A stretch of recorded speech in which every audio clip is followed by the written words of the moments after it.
Hello, welcome back to another video. Today, I'm going to show you how to find Instagram users near you. So let's go. I will say that Instagram does not have a function for this, but I have options.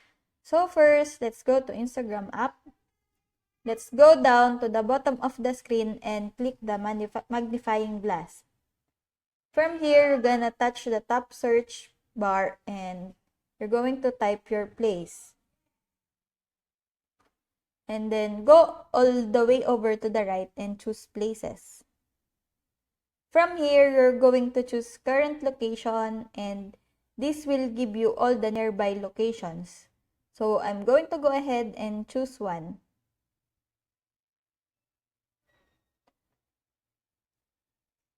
Now, it gives you the option to look at the top photos or the recent photos.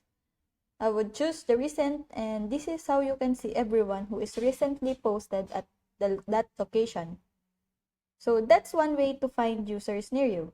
The other way is to go back to the search bar and then click tags. Then just type in your city in the tags.